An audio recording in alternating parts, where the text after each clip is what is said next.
கரூர் கூட்ட நெரிசல் தொடர்பான வழக்கில் புதிய விசாரணை அதிகாரியாக ஏடிஎஸ்பி பிரேமானந்தன் நியமிக்கப்பட்டிருக்கிறார்.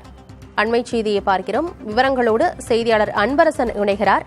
என்ன விவரம் அன்பரசன்?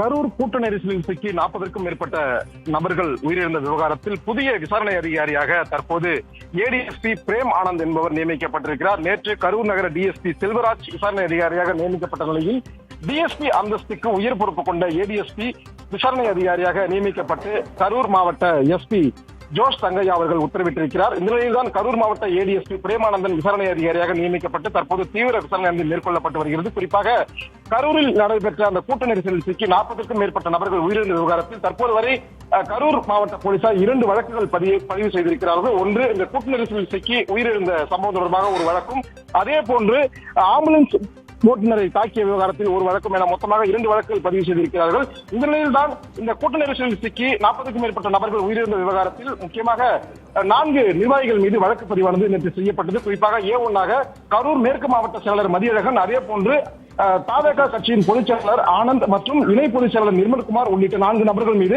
5 பிரிவுகளின் கீழ் வழக்கு பதிவு செய்திருந்தனர். குறிப்பாக கொலையாகாத மரணம், மரணம் விளைவிக்கும் செயல் செய்தல், பிறர் உயிருக்கு அச்சுறுத்தல் ஏற்படுத்த உள்ளிட்ட பிரிவுகளின் கீழ் இந்த 4 நபர்கள் மீது வழக்கு பதிவு செய்தனர். அதே போல வாகன ஓட்டுநர், அதாவது ஆம்புலன்ஸ் வாகன ஓட்டுநர் கௌதம் என்பவரை தாக்கிய விவகாரத்தில் 3 பிரிவுகளின் கீழ் அடையாளம் தெரியாத தாவேகா தொண்டர்கள் மீது வழக்கு பதிவானது நேற்று இரவு செய்யப்பட்டது. இந்த 2 விவகாரங்கள் தொடர்பாக டிஎஸ்பி செல்வராஜ் அவர்கள் நேற்று வரை விசாரணை அதிகாரியாக நியமிக்கப்பட்டு விசாரணை மேற்கொள்ளப்பட்டு வந்தது.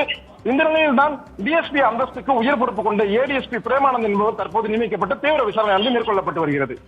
தகவல்களுக்கு நன்றி அன்பரசன்.